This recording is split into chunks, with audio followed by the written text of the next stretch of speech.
अस्सलाम वालेकुम फ्रेंड्स। आज का जो हमारा टॉपिक है वो हम डिस्कस करेंगे MPhil MS admission after BS zoology या आफ्टर एमएससी पीयू कौन से जो सब्जेक्ट हैं ज़ूलॉजी के वो ऑफ़र करती है, आप उसमें एमफिल या एमएस कर सकते हो। इसके अलावा आज हम डिस्कस करेंगे टेस्ट पैटर्न किस तरीके का होता है, पंजाब यूनिवर्सिटी का टेस्ट सिलेबस किस तरह का होता है, सब्जेक्ट पोर्शन कितना होता है उसमें और गेट का पोर्शन कितना होता है।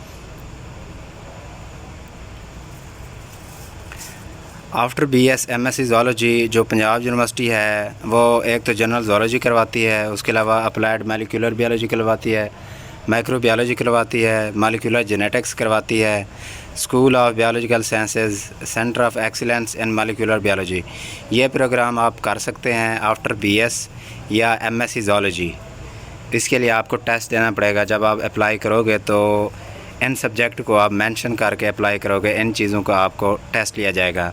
मेन के जनरल जो टेस्ट होगा वो आपका सेपरेट होगा। इसके बाद अगर आप अप्लाइड मॉलिक्यूलर बायोलॉजी में एमएस या एमफिल करना चाहते हो तो उसका टेस्ट आपको अलग देना पड़ेगा। इसी तरह माइक्रोबायोलॉजी और मॉलिक्यूलर जेनेटिक्स का भी आपको टेस्ट सेपरेट देना पड़ेगा। टेस्ट पैटर्न किस तरह का होता है, टोटल जो मार्क्स होते हैं वो 100 होते हैं, 100 एमसीक्यूज़ होता है, इसमें कोई नेगेटिव मार्किंग नहीं होती। 75% जो सब्जेक्ट होता है आपका, जिस सब्जेक्ट में आप एमएस या एमफिल करना चाह रहे हो, ज़ूलॉजी में आप 75% होगा। इसके अलावा जो 25% है वो गेट का पोर्शन होता है। गेट के अंदर 25% के अंदर क्वांटिटेटिव, वर्बल और एनालिटिकल रीजनिंग होती है। इसके अलावा टेस्ट सिलेबस जो होता है ज़ूलॉजी का, बेसिकली वो कहाँ से उठाते हैं, डेवलपमेंटल बायोलॉजी उठाते हैं, वाइल्ड लाइफ में से एमसीक्यूज़ उठाते हैं, एवोल्यूशन सिस्टमेटिक हो गई, बायोकेमिस्ट्री हो गई, फिजियोलॉजी, एंडोक्राइनोलॉजी हो गई और जेनेटिक्स हो गई, zoogeography, palaeontology, cell and molecular biology. इसमें से जो टेस्ट बनेगा वो 75% होगा। मीन्स के 70 एमसीक्यूज़ जो होंगी वो इन्हीं सब्जेक्ट में से ही आएंगी।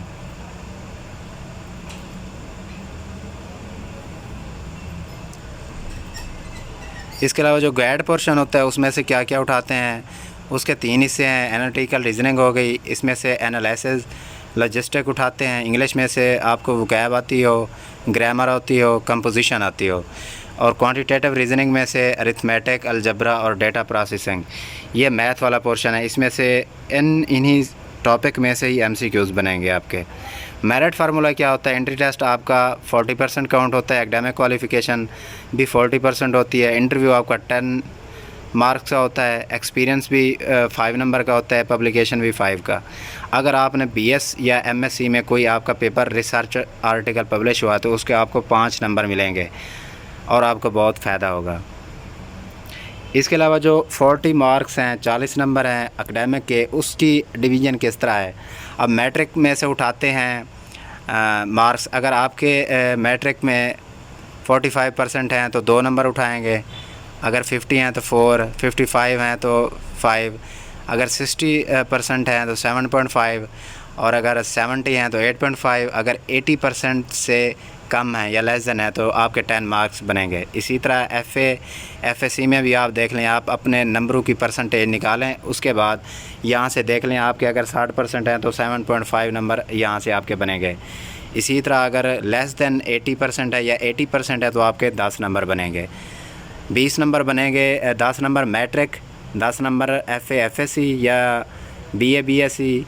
इसके अलावा अगर आपकी एमएससी है तो जीपी जितनी है आपकी जीपीए लिखी हुई है 2.5 है, 3.0 है तो 7.5 मार्क्स आपके उठाएंगे। अगर बीएससी है तो उसका भी ऊपर दिया गया है। इसके अलावा अगर 4 साल आपने प्रोग्राम किया है बीएस ऑनर तो उसकी भी परसेंटेज जीपीए लिखी हुई है। अगर आपकी 3.4 है तो उसका आपका जो मार्क्स बनेंगे वो 17 नंबर बनेंगे बीएस वालों के लिए। इसी तरह ये टोटल बनते हैं 40।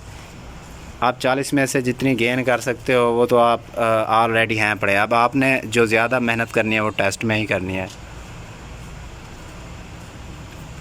इसके अलावा टोटल सीट्स कितनी होती हैं एमएस एमफिल की, 15 सीट्स मॉर्निंग की होती हैं, 15 इवनिंग की होती हैं, टोटल सीट्स 30 होती हैं। इसके अलावा आपको ये बता दूं कि जो लोग बीएस करते हैं तो उनका वो जाते हैं एमफिल के अंदर।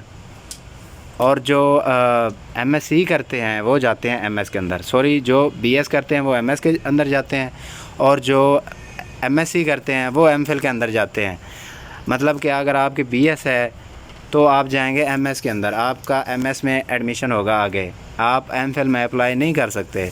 हालांकि दोनों डिग्रियां सेम हैं लेकिन नेम का फ़र्क है, ये चीज़ होती है यहाँ पे। इसके अलावा इसकी फ़ीस कितनी होती है, इसकी सबसे पाकिस्तान में जितनी भी यूनिवर्सिटीज़ हैं सबसे कम जो फ़ी है एमफिल एमएस की इसी यूनिवर्सिटी की होती है।